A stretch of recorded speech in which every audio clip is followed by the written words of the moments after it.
കൃഷ്ണ ഗുരുവായൂരപ്പ ശരണം. ഉച്ചപൂജ തൊഴുതു. വളരെ സന്തോഷത്തിലാണ് കേട്ടോ. സന്തോഷമായി.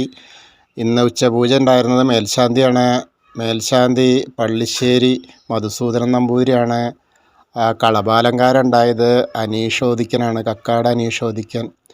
വളരെ നന്നായിട്ട് നല്ലൊരു ഉണ്ണിക്കണ്ണനെ ചാർത്തിയിട്ടുണ്ട് കേട്ടോ. ശ്രീലകത്ത് ഇങ്ങനെ ആ ഉണ്ണിക്കണ്ണനെ, ആ വെണ്ണ പിടിച്ചിരിക്കണ വെണ്ണക്കണ്ണനാണ്. ആ കാലൊക്കെ ഇങ്ങനെ പിണച്ച് വെച്ചിട്ട് ഓടക്കുഴൽ വിളിക്കണ പോലെ. പക്ഷെ ഓടക്കുഴൽ ഇടത്തെ കയ്യിലാണ്. ആൾ ആ കയ്യിൽ വെണ്ണ കിട്ടിയപ്പോഴേ ആ സന്തോഷത്തിലാണ്.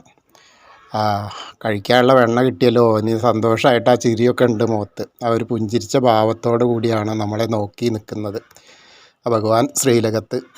എന്താ ഒരു രസം എന്നറിയോ ആ കാഴ്ച ഇങ്ങനെ കാണാൻ. അത് നെയ്വിളക്കിൻ്റെ പ്രഭയും കൂടി ആകുമ്പോൾ വളരെ സന്തോഷകരമായ ഒരു മുഹൂർത്തമാണ്. ആ കാഴ്ച എന്ന് പറഞ്ഞാൽ നമ്മളെ മനസ്സിനെ അത്രയും ആനന്ദത്തിൽ ആരാടിക്കും. വളരെ ഒരു എന്താ പറഞ്ഞറിയാൻ പറ്റാത്ത ഒരു അനുഭൂതിയാണ്. ശ്രീലകത്തിൻ്റെ ഉള്ളിൽ ഇങ്ങനെ നോക്കുമ്പോഴേ ആ നെയ്വിളക്കിൻ്റെ പ്രഭയിൽ ഉണ്ണിക്കണ്ണൻ ഇങ്ങനെ തിളങ്ങാണ്. സ്വർണ്ണഗോപിയൊക്കെ വെച്ചിട്ട് ആ കിങ്ങിണിയൊക്കെ ചാർത്തിയിട്ട് ഇങ്ങനെ ആ പട്ടൊക്കെ ഞെറിഞ്ഞെടുത്തിട്ടുള്ള ആ ഒരു ഉണ്ണിക്കണ്ണൻ അത്യാവശ്യം നല്ല തടിമിടുക്കൊക്കെ ആയിട്ട് തന്നെയാണ് ഇന്ന് ചാർത്തിയിട്ടുള്ളത്. നമ്മളെല്ലാവരും ശ്രദ്ധിച്ചുകൊണ്ട് ഇങ്ങനെ ഇരിക്കുന്ന ആ ഒരു ഉണ്ണിക്കണ്ണനാണ്. വളരെ കേമായിട്ട് അതിങ്ങനെ ചാർത്തിയിട്ടുണ്ട്. അപ്പോൾ എല്ലാവരും എന്നെ ശ്രവിക്കുന്ന ആളുകളെല്ലാവരും, എല്ലാ ഭക്തരും ഗുരുവായൂരപ്പനെ നമ്മളിപ്പോൾ ആ ഗുരുവായൂർ അമ്പലത്തിലെത്തി. ആ ഗുരുവായൂർ അമ്പലത്തിലെത്തിയിട്ട് അത് ആ സോപാനത്തിൻ്റെ അവിടെ എത്തി. സോപാനപ്പടിയിൽ നിന്ന് നമ്മൾ ശ്രീലകത്തേക്ക് നോക്കുന്ന ഒരനുഭൂതിയിൽ നമ്മൾ നോക്കുക.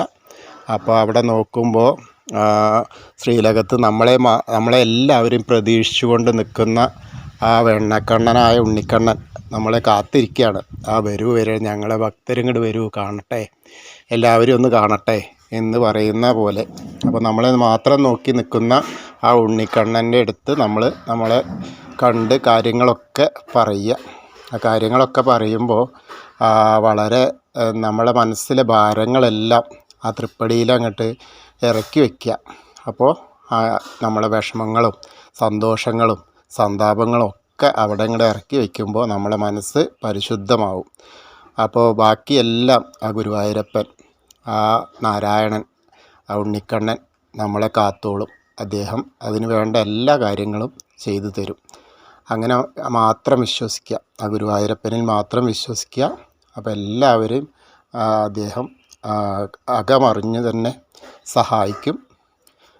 കൃഷ്ണായ വാസുദേവായ ഹരയേ പരമാത്മനെ പ്രണതക്ലേശനാശായ ഗോവിന്ദായ നമോ നമഃ.